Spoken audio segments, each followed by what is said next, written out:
اعوذ باللہ السمیع العلیم من همزات الشیاطین واعوذ باللہ ان یحضرون ان اللہ هو السمیع العلیم اعوذ باللہ السمیع العلیم من همزات الشیاطین واعوذ باللہ ان یحضرون ان اللہ هو السمیع العلیم بسم اللہ الرحمن الرحیم الحمد للہ رب العالمین والعاقبۃ للمتقین والجنۃ للموحدین والصلاة والسلام علی رسولہ الکریم وأہل بیتہ الطیبین الطاہرین وعلى أصحابه المنتجبين أما بعد فقد قال الله تبارك وتعالى في كتابه المجيد وفرقانه الحميد وقوله الحق وهو أصدق الصادقين بسم الله الرحمن الرحيم ان الدین عند اللہ الاسلام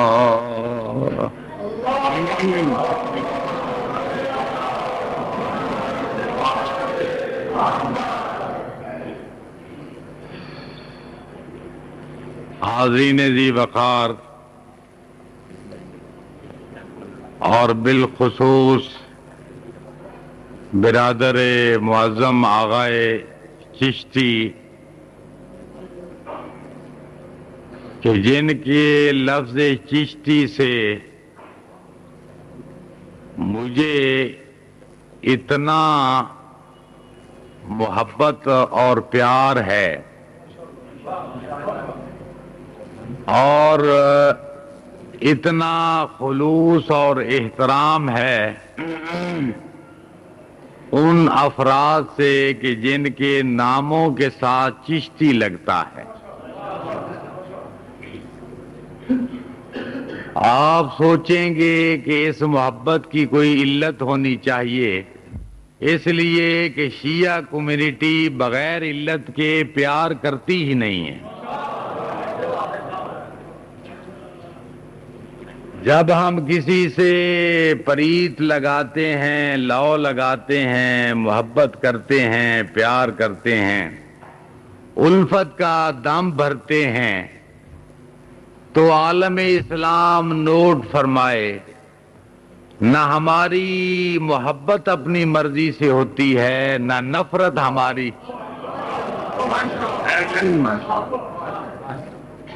جب ہم پیار کرتے ہیں تو اس کی بھی علت ہوتی ہے، اور جب کسی سے نفرت کرتے ہیں تو اس کی بھی علت موجود ہوتی ہے۔ تو اب لفظ چشتی سے پیار کی علت ایک جملے میں عرض کرتا چلوں کہ جب سے خواجہ معین الدین چشتی نے ہمارے مرشد کو دین کہا ہے،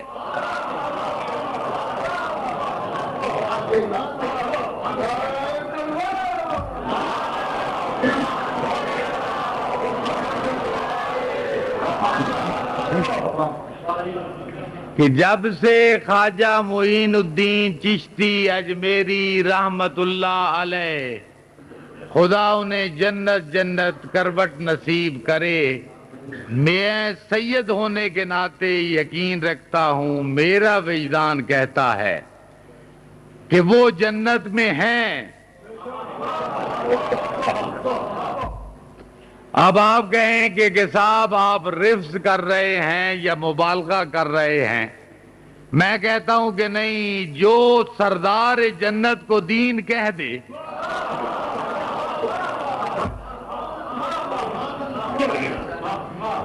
جو سردار الحسن والحسین سیدہ شباب اہل الجنہ، تو جو چشتی حسین کو دین کہہ دے کیا وہ جنت کا استحقاق پیدا نہیں کرتا؟ اور یہ وہ دروازہ ہے کہ تاریخ عالم گواہ ہے کہ جو بھی اس در پہ آیا ہے، جو بھی اس در پہ آیا ہے اور پھر اس کے بعد بس وہ در بن کے گیا،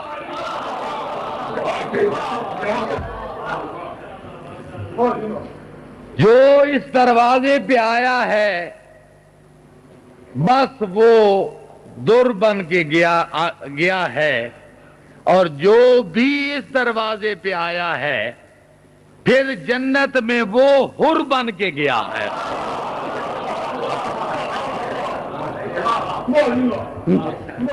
اور اس پہ تعجب نہیں، صاحبان علم تشریف فرما ہیں، ایک طالب علم کی بات نوٹ کیجئے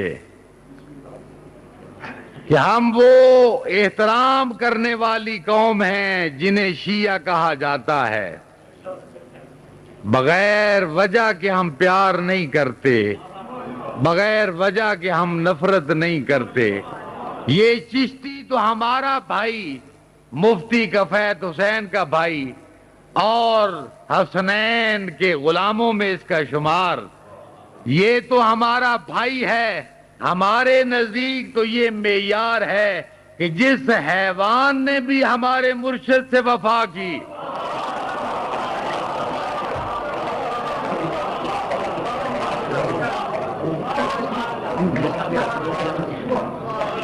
انسان تو انسان رہے،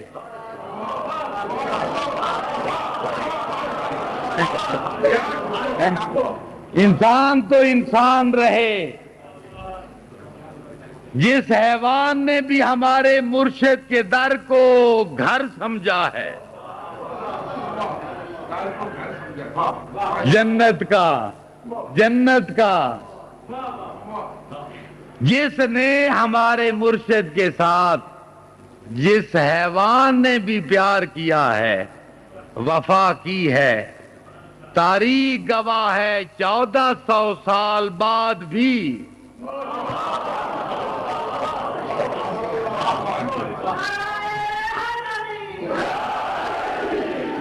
قانون فطرت ہے کہ تاریخ اور وقت کی طوالت محبتوں میں کمی کرتی ہے۔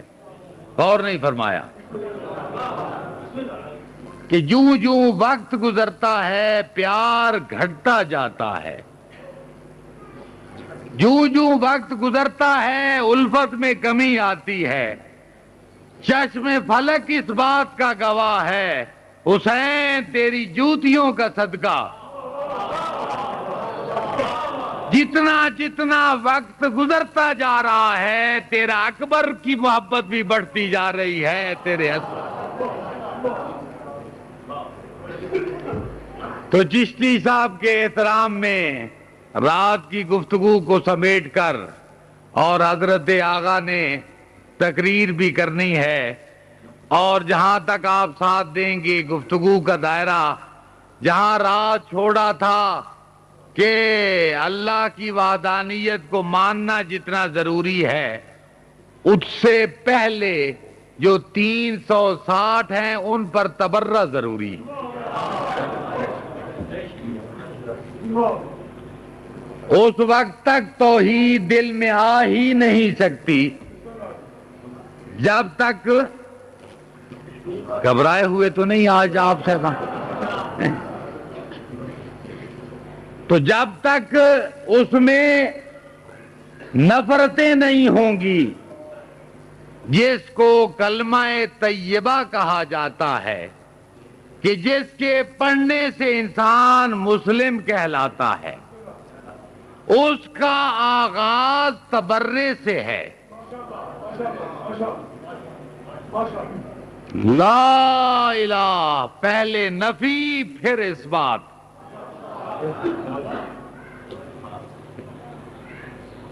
کہ جب تک لا الہ نہیں کہو گے، اور جملہ پھر نوٹ کریں کہ اگر اللہ کا نمائندہ یہ کہتا کہ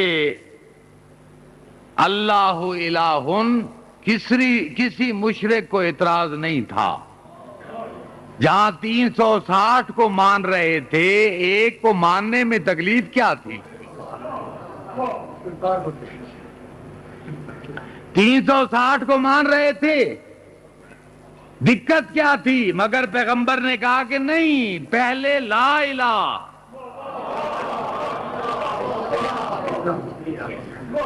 پہلے لا الہ. تو یہ لا الہ ہے تبرہ، اور اللہ کے بعد جو لفظ آیا ہے اللہ، وہاں ہے تولا.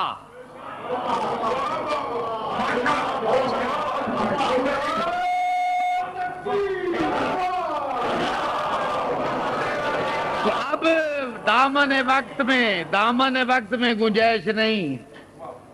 جلدی بڑھوں اپنی منزل کی طرف کہ جس کو کلمہ طیبہ کہتے ہیں، جو نجس کو پاک کر دیتا ہے. کوئی مشرک آئے چشتی صاحب کے پاس، کوئی کافر آئے کلمہ پڑھنے کے لیے اور یہ کہیں گے کہ کپڑے اتارو، غسل کرو،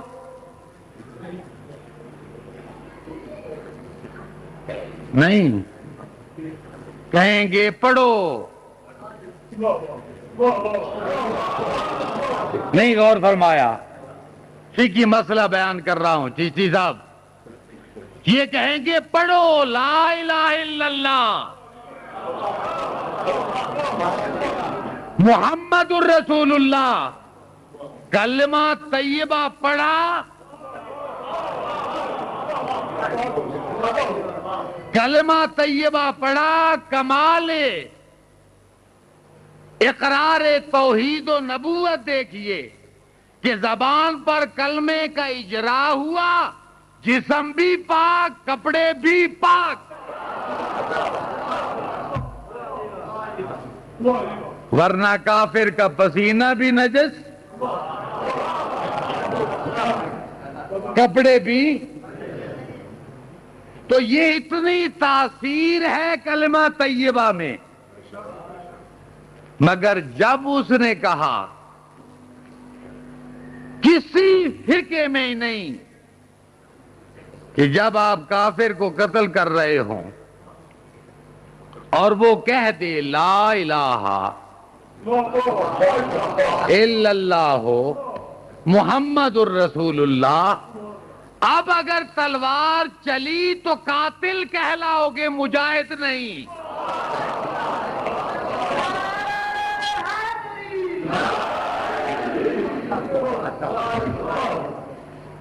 قانون فقہ اسلام یہ ہے کہ کافر کی گردن پر رکھی تلوار، آپ کا قدم قدم عبادت. لیکن جب اس نے لا الہ الا اللہ پڑھ دیا تو اب اگر چلی تلوار تو تم قاتل مجاہد نہیں، اور اگر رکی تو پھر صرف مجاہد ہی نہیں، غازی بھی.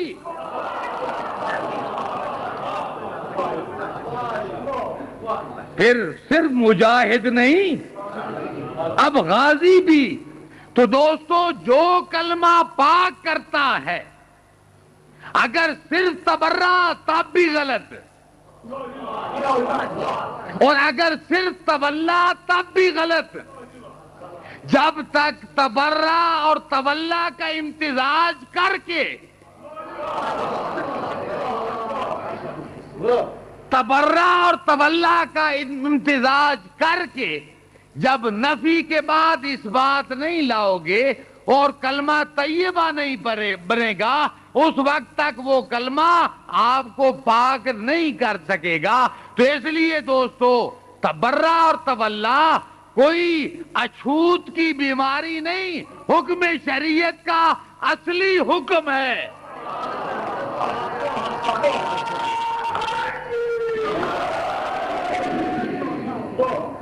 کہ لا الہ یہ تبرہ ہے، اور کہتے ہیں شیعہ تبرہ کرتے، ہم کہتے ہیں نہیں کرتے، نہیں کرتے. شیعہ کافر ہیں،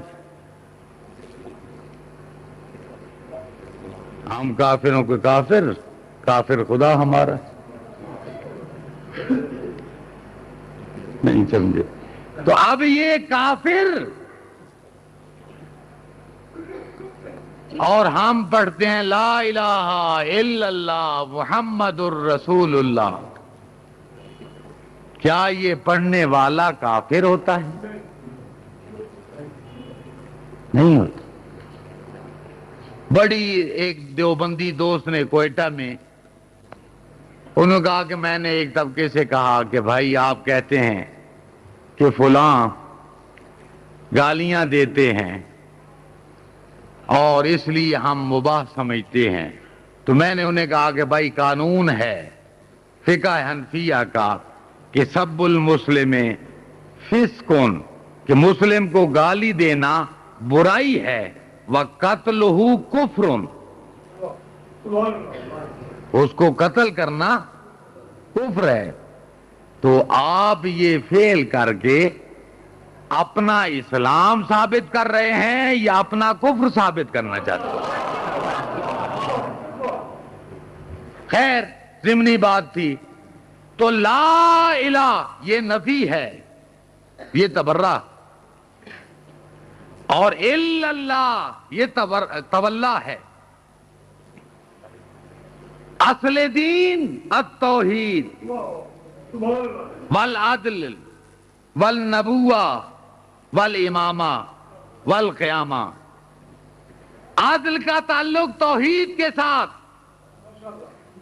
جب ادھر جائے تو وحدانیت کا حصہ بنتی ہے، اور جب ادھر آئے تو سرکار انبیاء کا جز بنتی ہے. جب ادھر دیکھو تو مرکز عدل نظر آئے گا، اور جب ادھر دیکھو تو مجسم عدل نظر آئے گا،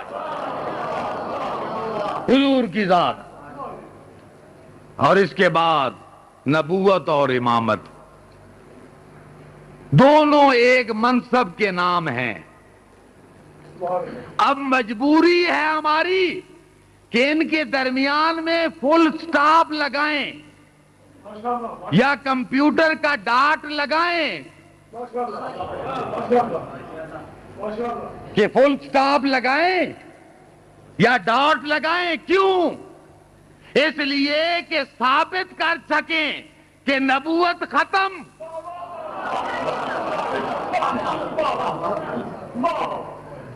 ختم نبوت کے ثبوت کے لیے ضروری ہے کہ امامت و نبوت کے درمیان فل سٹاپ دو، تاکہ پھر کوئی ربوے کا منافق اپنے آپ کو نبی نہ کہلوا سکے.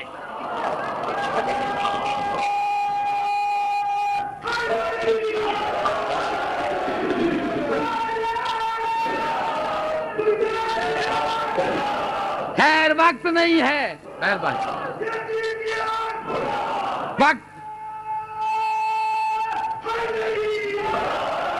وقت نہیں، تاکہ گفتگو اپنے اصلی مرکز کی طرف بڑھے. وقت نہیں.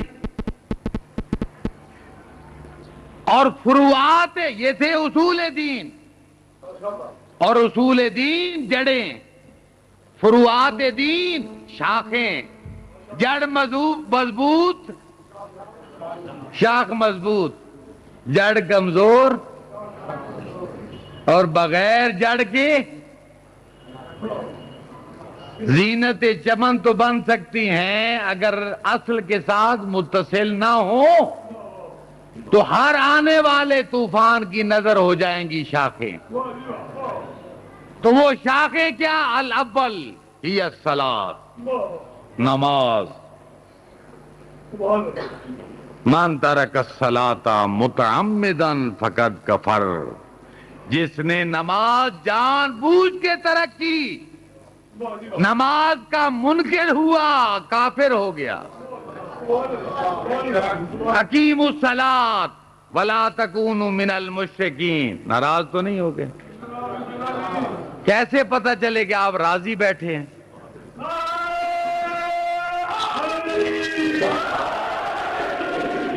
مان گئے بھائی. میں نے تو آج چشمدید گواہ ہوں. خدا اس انجمن کو اور ان کے سرپرست قبلہ نقوی صاحب کو سلامت رکھے. میں نے تو جمعہ پڑھایا ہے، کلیجے کلیجے میں ٹھنڈک پڑی کہ جو لوگ یہ کہتے ہیں شیعہ نماز نہیں پڑھتے، وہ مظفر آباد کے مرکزی امام بارگاہ میں آ کے دیکھیں شیعہ نماز کیسے پڑھتے.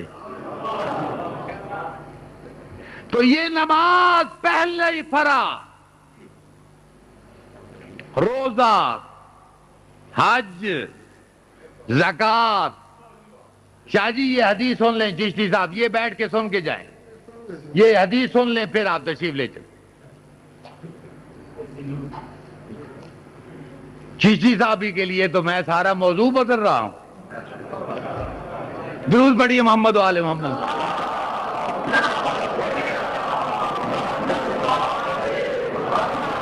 تو اصول دین، اس کے بعد فروعات دین. پہلی نماز، روزہ، حج، زکوٰۃ، خمس، جہاد، امر بالمعروف، نہی عن المنکر، تولا، تبرع. یہ فروعات دین، اس پر عمل کرنا ہو. لیکن ان فروعات کا تعلق اصل کے ساتھ ہونا چاہیے. کس کے ساتھ؟ یہ نوٹ فرما لیں. اب جس حدیث کا بغیر تمہید کے کہ جو ینابیع المودت میں علامہ سلیمان قندوزی حنفی نے درج کی ہے پرانی. آپ نئی حدیثیں سننے کے عادی تو نہیں؟ 1400 سال پہلے کی حدیث ہے. چیشی صاحب اجازت کہ حضرت نے ارشاد فرمایا کہ لو ان عبدن، کہ اگر کوئی بندہ خدا اللہ کی اتنی عبادت کرے جتنی مدت نوح نے قوم کو تبلیغ کی، مثل ما قام نوح فی قوم، کوئی بندہ اگر اتنی عبادت کرے جتنا نوح نے تبلیغ کی اپنی قوم کو، کم از کم 950 سال، 900 سال کوئی اتنی عبادت کرے، اتنی عبادت ہو اس کی، واہ سخاوت اس کی اتنی ہو کہ مثل احد ذهبا فانفقہ فی سبیل اللہ. عبادت اتنی ہو اور انفاق اتنا ہو کہ احد کے پہاڑ کے مثل سونا دے نہیں، فانفقہ فی سبیل اللہ، راہ خدا میں لٹا دے. وَمُدَّ فِي عُمْرِهِ حَتَّى يَحِجَّ أَلْفَ عَامٍ، اور اس کی عمر اتنی طولانی ہو کہ 1000 حج کرے، جہاز پر نہیں، عَلَىٰ قَدَمَيْهِ، پیدل چل کر. عبادت کا مقام وہ، انفاق فی سبیل اللہ کا مقام یہ، اور 1000 حج پیدل کرے. ثم اتنے کمالات کے باوجود پھر ثم قتل بین الصفا والمروہ شہیدا مظلوما، اور اس کے بعد صفا اور مروہ کے درمیان مظلوم ہو کے شہید ہو جائے. ما ینطق کا مصداق نبی فرماتا ہے کہ وَإِن لَّمْ يَكُن فِي قَلْبِهِ مُحَبَّتُكَ يَا عَلِي.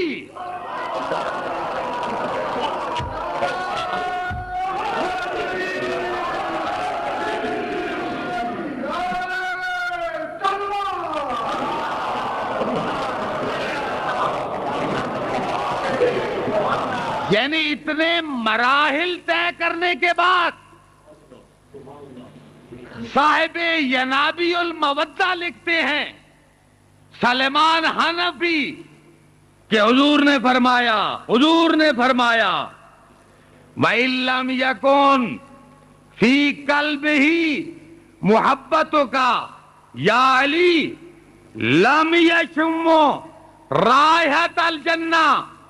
کہ اگر اس کے دل میں اے علی تیری محبت نہیں تو جنت تو درکنار، جنت کی خوشبو بھی نہیں سونگھ سکتا.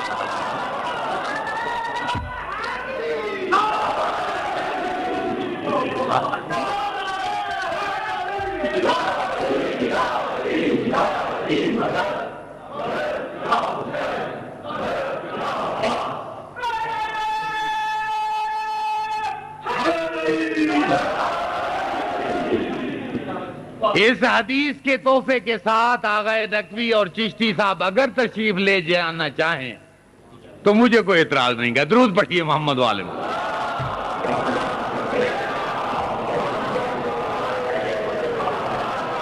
تو اب ہے تولا اور تبرہ. پہلے جھوٹوں سے نفرت، اللہ واحد.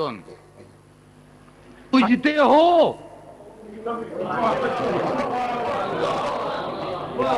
ان بتوں کو توڑو، اور جب تک بت شکنی کا جذبہ پیدا نہیں ہوگا توحید آ ہی نہیں سکتی. 360 بتوں کو توڑنا ہوگا. اللہ کی تفصیل کل عرض کر چکا ہوں کہ پہلے نفی پھر اس بات. عربی گرامر اللہ جملے میں انقلاب برپا کر دیتا ہے. نفی ہے تو اس بات کر دیتا ہے، اس بات ہے تو نفی کر دیتا ہے. تو اب یہ کہ نبوت اور امامت کے درمیان صرف اتنا فاصلہ ہے کہ یہاں ختم نبوت کی مہر ہے، کہ یہاں ختم نبوت کی مہر ہے. اب اس کے بعد امامت ہے. کام وہی ہے. وہ پہلے تابع وہی کرتے تھے، یہ تابع رسالت ہو کے کام کرتے ہیں.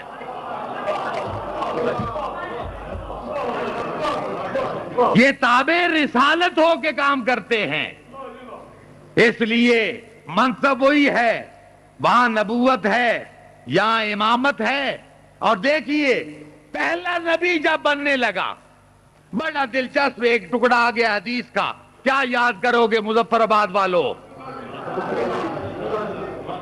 کہ اعلان ہوا وَإِذْ قَالَ رَبُّكَ لِلْمَلَائِكَةِ إِنِّي جَاعِلٌ إِنِّي جَاعِلٌ إِنِّي جَاعِلٌ.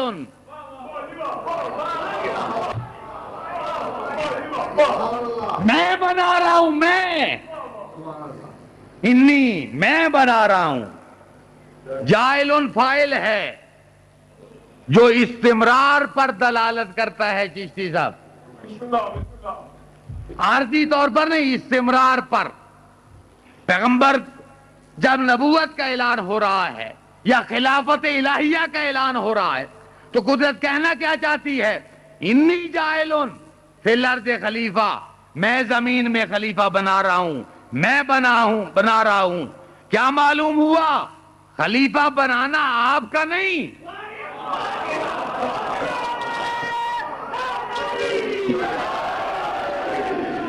انی جو عربی جانتے ہیں ضمیر مقدم ہو رہا ہے اور نون ثقیلہ کے ساتھ یا نسبتی کے ساتھ انی جائلن میں بنا رہا ہوں، یہ ماضی پر بھی اطلاق کرتا ہے، مستقبل پر بھی اس کا اثر ہوتا ہے۔ کیا سنتے ہیں آپ؟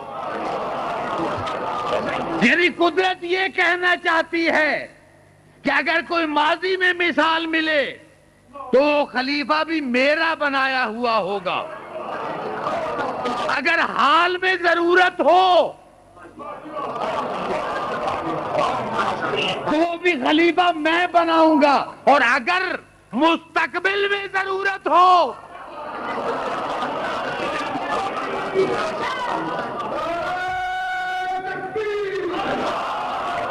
انی جائل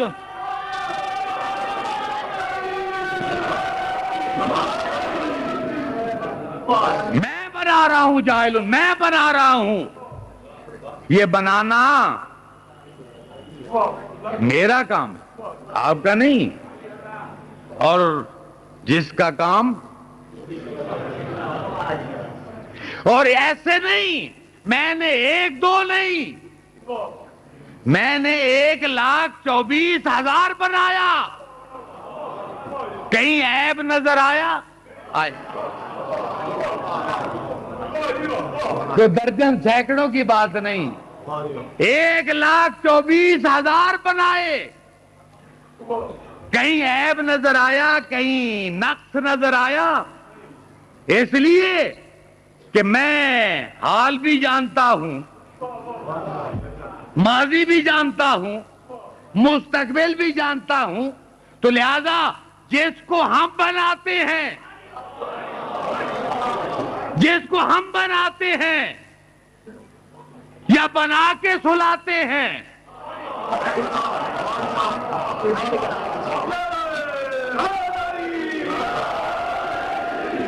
جس کو ہم بنا کے بھیجیں گے وہ نہ کبھی میدان سے بھاگے گا، اور جس کو ہم بنا کے سلا دیں تو اتنا کھرا بناتے ہیں، اتنا اعلیٰ بناتے ہیں کہ لوگوں کو دھوکہ ہونے لگتا ہے۔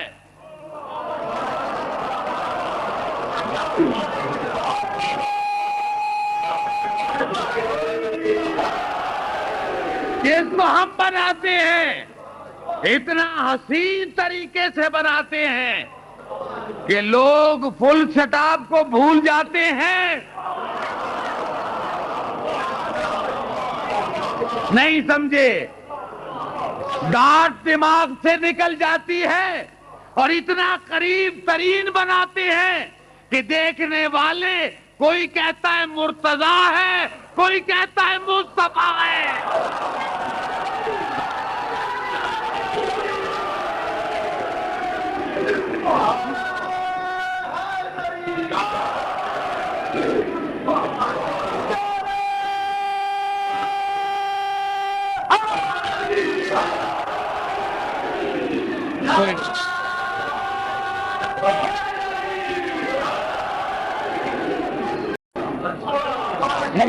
تو ہم جسے بناتے ہیں کامل بھی ہوتا ہے، اکمل بھی ہوتا ہے، اس لیے کہ میں نے انہی کہا ہے اگر میرے بنائے ہوئے میں عیب نظر آئے، اگر میرے بنائے ہوئے میں عیب نظر آئے تو بات میرے بنے ہوئے تک نہیں رکے گی، لوگوں کو حق ہوگا کہ اس جس نے بنایا تھا،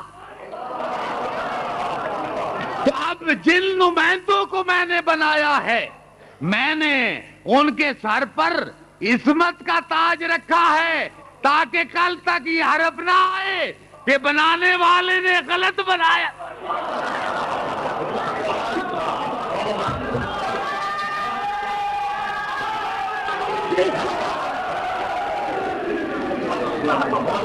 بات خلیفوں کی نہیں ہے، بات بنانے والے کی ہے۔ انی جاعلٌ فی الارض خلیفہ، شے کو دیکھ کر کاریگر کا کمال نظر آتا ہے. جتنی خوبصورت اور حسین شے ہوگی مصنوع کو دیکھ کر فانے کا تصور ہوگا, مخلوق کو دیکھ کر خالق کا تصور ہوگا, اثر کو دیکھ کر مؤثر کی معرفت ہوگی, نقش قدم دیکھ کر راہگیر کا پتہ چلے گا.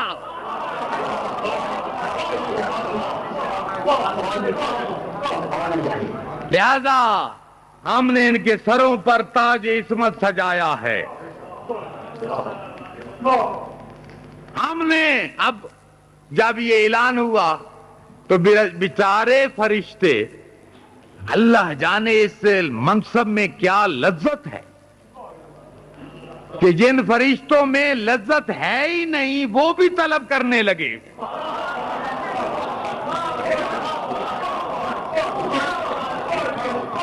اللہ جانے لفظ خلافت میں کیا اٹریکشن ہے, جن کو نہ منصب کی ضرورت نہ درجے کی ضرورت, جو رکوع میں ہے رکوع میں, جو سجدے میں ہے سجدے میں, جو تسبیح میں ہے تسبیح میں, جو تحلیل میں ہے تحلیل میں, اتنی کچش ہے. خلافت کا نام آیا تو اپنی تسبیحاں لے کے کھڑے ہو گئے.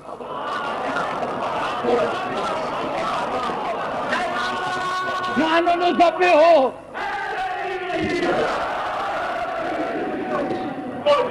نحن نسبح.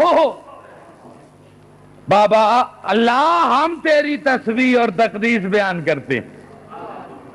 تسبیح تو ہم کرتے ہیں, تقدیس بھی ہم کرتے ہیں, اور خلافت بابا جی کے ہاں. کہا تھا فرشتوں نے. بعض مفسرین لکھتے ہیں کہ ملائکہ نے اعتراض کیا, میں نہیں اس کی تائید کرتا. دربار الہیہ میں ملائکہ کے اعتراض کا تصور نہیں ہو سکتا. البتہ ملائکہ کے یہ پوچھنا ایسا ہی تھا کہ جیسے اسٹوڈنٹ استاد سے پوچھے کہ ہم سمجھنا چاہتے ہیں. اور پھر کیا کہا, صرف یہ نہیں کہ ہم تیری تسبیح اور تقدیس. قالوا اتجعل فیہا من یفسد فیہا ویسفک.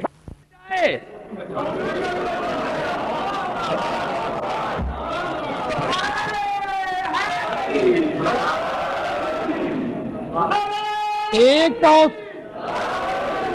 قوس تو ہلال, جب دونوں ملا دیں تو بدر کامل, دائرے والا چاند. لیکن حضور اس سے بھی آگے گئے. او ادنا, میرے مالک سیدھا بتا دیتا, یہ او ادنا پر ہمیں روک کیوں دیا؟ میں کتنا قریب, دو کمانوں کے برابر یا ادنا یا اس سے کچھ کم. یہ آیت کا ترجمہ کر رہا ہوں. اب یہ کیا مفہوم ہوا کہ دو کمانوں کے برابر او ادنا یا اس سے بھی تھوڑا سا, تھوڑا نہیں, یا اس سے بھی کم. اب یہ کیا آیت ہوئی؟ اعتراض کر لیں تھوڑا سا قرآن کا تو نہیں, حکم ہوگا کہ نہیں. ہماری آیت کا ہر جملہ کامل اور اکمل, کہ ہم نے آپ کو بتا دیا ہے کہ میرا حبیب اتنا قریب ہوا کہ دو کمانوں سے بھی کم یا اس سے بھی کم. تو جہاں تک الفاظ ساتھ دیتے تھے ہم نے الفاظ بیان کیے. اب ہم نے قربت رسول کو آپ کے ذہن پر چھوڑ دیا ہے. جتنا ذہن آپ کا بلند ہو سکتا ہے, جتنا بلند ہو سکتا ہے ہو جائیے, پر اتنا فرق رہے کہ خدا خدا رہے اور بندہ بندہ رہے.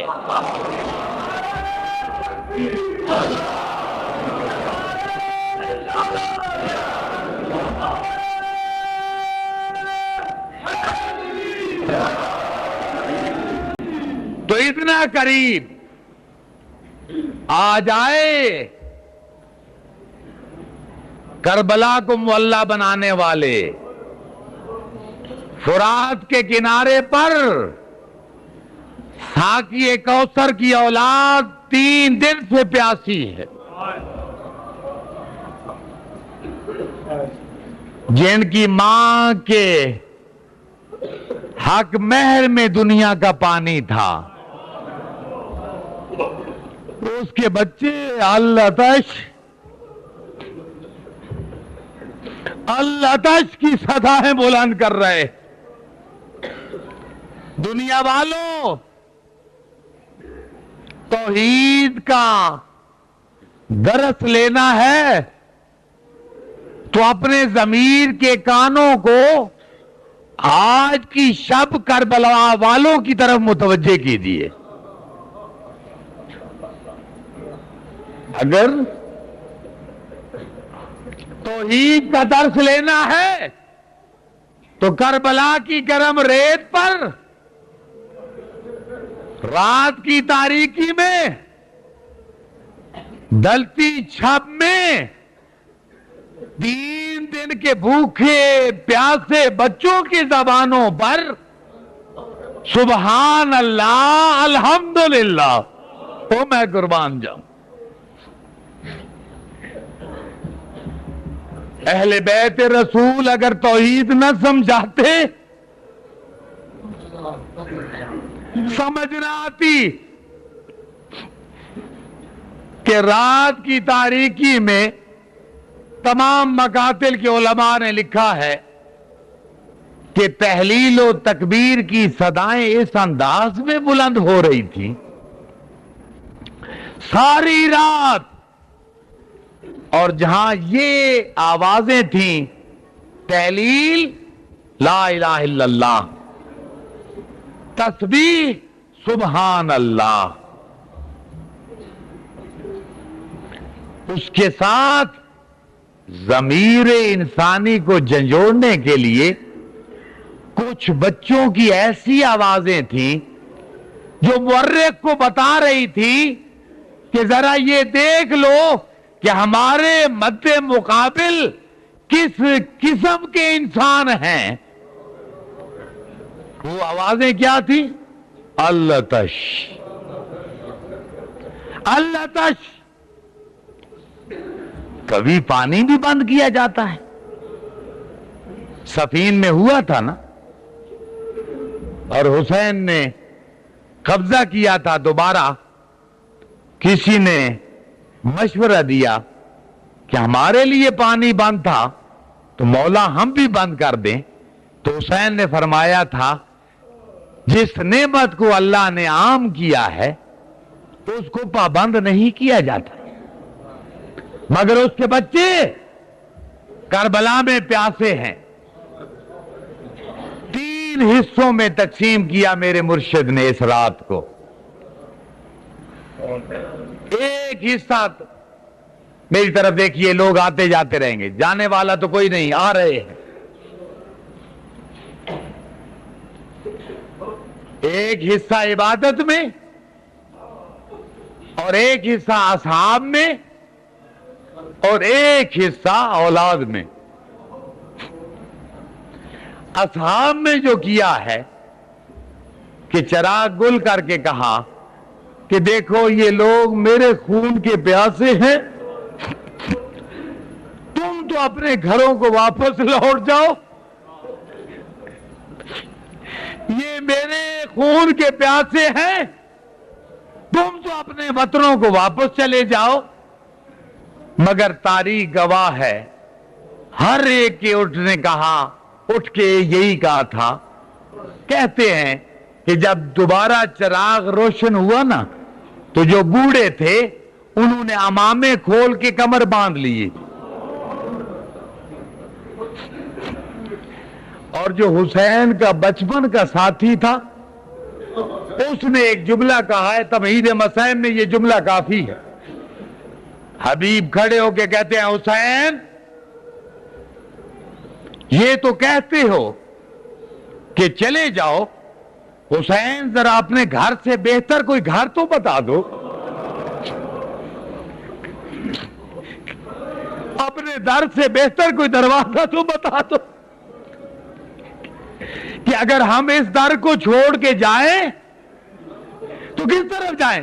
اس سے بھی بڑھ کے جملہ جو حبیب ابن مظاہر نے کہا، یہ سن کے حسین کے بھی آنسو آ گئے تھے، اور وہ جملہ یہ تھا کہ حسین آج تو تم کہتے ہو، لیکن مجھے یہ بتاؤ کہ کل مجھے زہرا نے کہا حبیب تم میرے حسین کو چھوڑ کے آ گئے تھے، تو میں جواب کیا دوں؟ کوئی ساتھی نہیں گیا۔ اور جب رات ڈھلنے لگی، ایک واقعہ عرض کرتا ہوں، جب رات ڈھلنے لگی تو زینب کبریٰ کو خیال آیا کہ میں رات کوئی تاریکی میں اس مصلی کو دیکھ لوں کہ کل جہاں میرا بھائی نماز پڑھے گا۔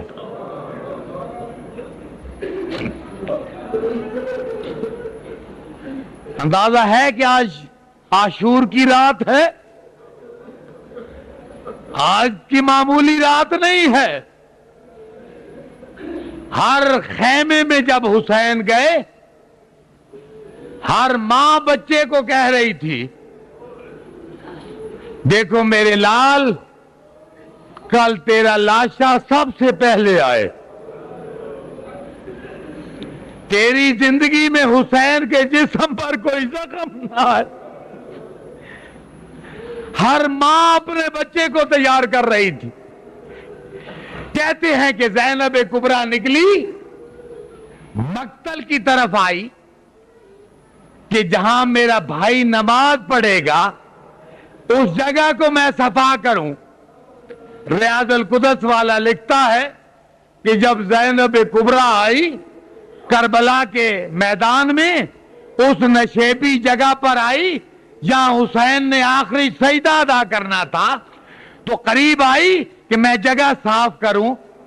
ابراہیم نے بھی جگہ صاف کی تھی بیٹے کو لٹانے سے پہلے کہ میرے بیٹے کے جسم کو سنگریزے اذیت نہ پہنچائیں۔ تو جب زینب کبریٰ آئی تو انتہا ہو گئی تعجب کی، کیا دیکھا کہ ایک برقع پوش مستور ہے جو جگہ کو صاف کر رہی ہے۔ زینب کبریٰ نے کہا کہ اے بی بی، ہم پردیسیوں پر احسان کرنے والی تو کون ہے؟ ہم غریبوں پر یہ احسان کرنے والی کون ہے؟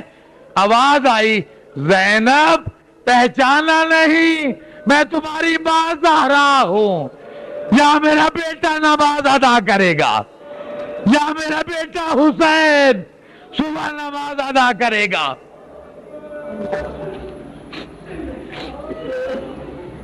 حسین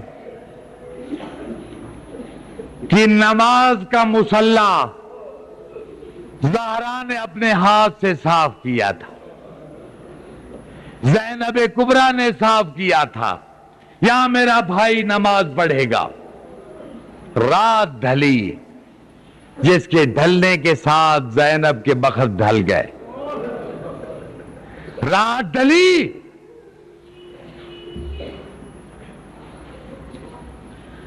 اور رات جب ڈھلی صبح کا وقت ہوا۔ ختم کر رہا ہوں مصائب۔ جب صبح کا وقت ہوا، ابن مسروق حضرت کا مؤذن تھا جو پورے سفر میں اذان دیتا تھا۔ جب آج کی رات کی صبح جب ہوئی، ابن مسروق چلا گلدستہ اذان کی طرف۔ حسین مظلوم نے فرمایا کہ ابن مسروق آج تم اذان نہیں پڑھو گے، آج کی اذان میرا بیٹا علی اکبر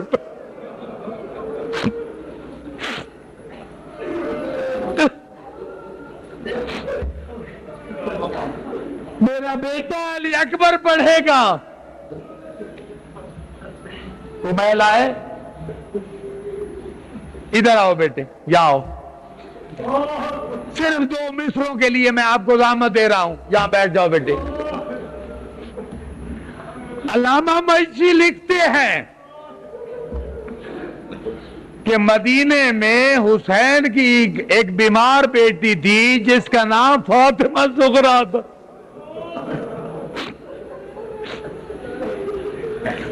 عزادارو جب علی اکبر آئے گلدستہ اذان پر، کہا اللہ اکبر، ہر بڑے مرد عورت بچے نے کہا وحدہ لا شریک، ہے توحید کا تصور یا نہیں ہے؟ اللہ اکبر وحدہ لا شریک۔ عزادارو جب مؤذن نے، علی اکبر نے کہا اشہد ان محمد رسول اللہ، محمد کی نواسیوں کو مدینہ یاد آ گیا،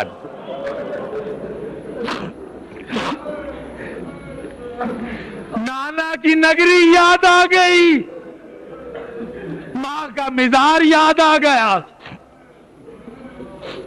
عزادارو، مصائب پڑھنے والے بیان کرتے ہیں کہ جب علی اکبر نے اذان دی،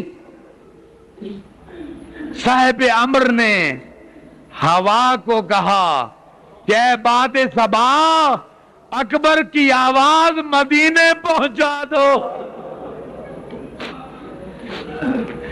عزادارو جب مدینے کے در و بام سے ٹکرائی آواز، بیمار بیٹی تڑپ کے اٹھی، اے نا اخی الاکبر، میرا بھائی اکبر کہاں ہے؟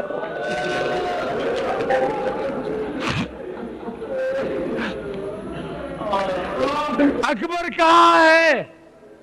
بی بی سغرا تڑپ کے اٹھی، کہا نانی اماں سلمہ، میں نے ایک خواب دیکھا ہے، میرے خواب میں میں نے دیکھا ہے کہ میری چادر کو آگ لگی ہوئی ہے۔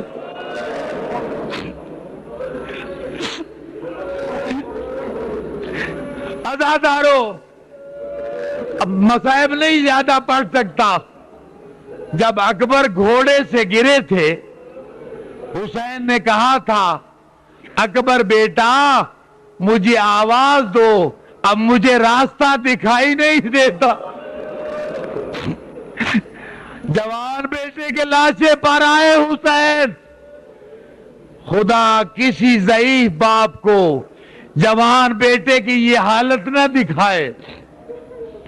حسین نے کہا اکبر بیٹا کوئی خواہش ہے تو بتا دو۔ کہتے ہیں کہ اکبر نے کہا پاپا اگر ہو سکے تو مجھے سغرا بہن ملا دو۔ اعجاز امامت سے دیکھا اکبر نے، روضہ رسول خالی ہے، سغرا نظر نہیں آئی، ماں کا مزار خالی، سغرا نظر نہیں آئی۔ عزادارو، جہاں آخری ودا کیا تھا سغرا نے، وہاں کہہ رہی تھی اکبر تم آنے کا وعدہ کر کے گئے تھے۔ بیٹے پڑھو یہ چند مصرے نوح کے، یہ ٹھیک کرو۔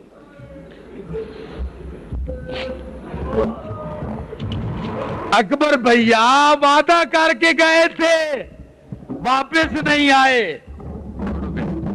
اکبر تیری بہنا کو تیری یاد ستاتی ہے، اکبر تیری بہنا کو تیری یاد ستاتی ہے، سنسان حویلی میں، سنسان حویلی میں تجھے بہن بلاتی ہے، اکبر تیرا وعدہ تھا، اکبر تیرا وعدہ تھا اب دیر لگا ہونا شادی کا میرے بھیا شادی کا میرے بھیا پیغام سناؤ نا کپڑے تیری شادی کے کپڑے تیری شادی کے تیری بہن بناتی ہے اکبر تیری بہنا کو تیری یاد ستاتی ہے قاصد میرے اکبر کو قاصد میرے اکبر کو میرا خط پہنچا دینا بیمار کی حالت یہ بیمار کی حالت یہ بابا کو بتا دینا لیبوں سے قدموں کے لیبوں سے قدموں کے سورا سو جاتی ہے اکبر تیری بہنا کو تیری یاد ستاتی ہے